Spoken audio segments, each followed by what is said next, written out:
Hello दोस्तों, आज हम मीनिंग ऑफ टैक्सेस के बारे में पढ़ेंगे। तो generally there are two types of taxes in India. अपने इंडिया में जनरली दो टाइप के टैक्स होते हैं। एक तो होता है डायरेक्ट टैक्स, जिसको हम बोलते हैं इनकम टैक्स।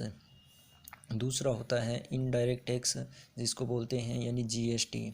अब इन दोनों के बारे में हम थोड़ा थोड़ा समझेंगे और इन डेप्थ है आगे समझेंगे दोनों के बारे में। तो मीनिंग ऑफ इनकम टैक्स क्या होता है, इनकम टैक्स क्या होता है, इसके अर्थ से ही हम इसका मीनिंग लगा सकते हैं। इनकम, कोई भी प्रश्न जब इनकम कमाता है तो उसको अपनी इनकम पर कुछ टैक्स देना पड़ता है। अब ये टैक्स किसको देगा? ये टैक्स देगा गवर्नमेंट को। कौन सी गवर्नमेंट को? सेंट्रल गवर्नमेंट को देगा। तो जब कोई भी इसके इनकम टैक्स के अर्थ से ही हम इसका इसको डेफिनेशन को इसको समझ सकते हैं, इनकम टैक्स को समझ सकते हैं कि जब कोई भी प्रश्न है, जब इनकम कमाता है, इनकम अर्न करता है, तो उसको अपनी इनकम पर कुछ परसेंटेज जो गवर्नमेंट द्वारा स्पेसिफाइड किए गए हैं उस पे वो स्पेसिफाइड परसेंटेज है उनको लगा के कैलकुलेट करके गवर्नमेंट को वो टैक्स है पे करना पड़ेगा। कौन सी गवर्नमेंट को? सेंट्रल गवर्नमेंट को। अब इसको इस चार्ट के थ्रू हम आसानी से समझते हैं कि इधर जैसे सेंट्रल गवर्नमेंट हो गई और यहाँ पर एनी प्रश्न में कौन कौन आ सकता है? इंडिविजुअल कोई भी व्यक्ति हो सकता है, राम श्याम कोई भी हो सकता है। एचयूएफ होता है, एचयूएफ मतलब हिंदू अनडिवाइडेड फैमिली होती है। और पार्टनरशिप फर्म हो गई, या एलएलपी लिमिटेड लाइबिलिटी पार्टनरशिप हो गई, या कंपनी हो गया, या ट्रस्ट हो गया, या सोसाइटी हो गया। ऐसे इसलिए लिखा गया है एनी प्रश्न कोई भी व्यक्ति। अब वो क्या करता है? अब वो करते हैं अंश इनकम फ्रॉम, इनकम कहाँ से कमाते हैं? इनकम कमाने के लिए 5 सोर्स इनकम टैक्स में 5 सोर्स है, उनको डिवाइड किया गया है कि एक प्रश्न है इन 5 तरीक़ों से इनकम कमा सकता है। सैलरी से, सैलरी हेड हो गया, हाउस प्रॉपर्टी हो गया, कैपिटल गेन हो गया, बिजनेस एंड प्रोफेशन हो गया, और इसके अलावा और कोई भी इनकम फ्रॉम अदर सोर्स हो गया।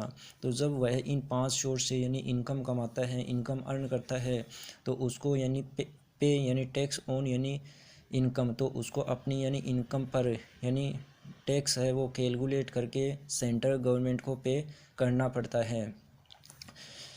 सेंट्रल गवर्नमेंट को पे करना पड़ता है। सेंट्रल गवर्नमेंट उस टैक्स का क्या यूज़ करती है? तो सेंट्रल गवर्नमेंट उस टैक्स का यूज़ है पब्लिक के जो भी फैसिलिटी के लिए, जैसे कि जो भी ट्रांसपोर्ट, गवर्नमेंट ट्रांसपोर्ट हो गया, रेलवे हो गया, या जो भी आपके गवर्नमेंट बसेज है और है, रेल हो गया, ब्रिज हो गया, मेडिकल फैसिलिटी हो गया। तो इन पब्लिक इंटरेस्ट के लिए, पब्लिक की बेनिफिट के लिए वो खर्चे हैं, वो एक्सपेंडिचर है वो करती है। कौन करती है? सेंट्रल गवर्नमेंट करती है, क्योंकि वो गवर्नमेंट है जैसे देश को चलाने के लिए पब्लिक से पैसा वसूल करेगी। किस रूप में करेगी? टैक्सेस के रूप में करेगी। टैक्सेस के रूप में कलेक्ट करेगी और पब्लिक के बेनिफिट के लिए उनको खर्च करेगी। रोड हो गया, ब्रिजेज हो गया, जैसे मेडिकल के रूप में हो गया, जो गवर्नमेंट हॉस्पिटल होते हैं उनमें।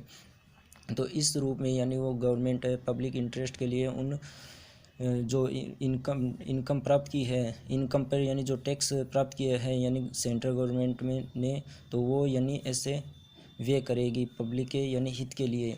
अब हम इसके बारे में थोड़ा और समझ लेते हैं सैलरी हेड क्या होता है। तो सैलरी हेड के अंतर्गत जब एक प्रश्न सैलरी रिसीव करता है, सैलरी मतलब सैलरी कौन रिसीव करता है? एम्प्लॉई। जब कोई भी प्रश्न है कहीं पे जॉब करता है तो वो कौन होता है? एम्प्लॉई होता है। और उसका जो ओनर होता है वो कौन होता है? एम्प्लॉयर होता है। तो जब एम्प्लॉई अपने एम्प्लॉयर से सैलरी रिसीव करता है तो वो कौन से हेड में आता है? सैलरी हेड में आता है। हाउस प्रॉपर्टी, हाउस प्रॉपर्टी जब एक प्रश्न अपना घर है वो किसी दूसरे प्रश्नों को किराए पर देता है और उससे जो भी इनकम अराइज होती है, तो जिसको बोलते हैं रेंट की, किराए की इनकम, तो वो हाउस प्रॉपर्टी के हेड के अंतर्गत आएगी।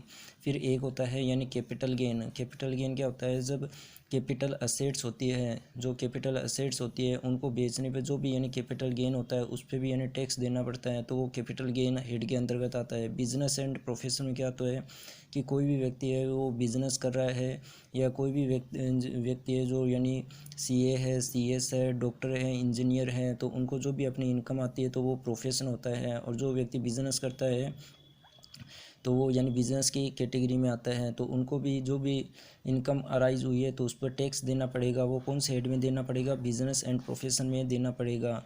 इसके अलावा इन चारों को छोड़ के कोई भी इनकम जो वह अर्न करता है तो वो कौन से हेड में आएगा? यानी इनकम फ्रॉम अदर सोर्स में आएगा।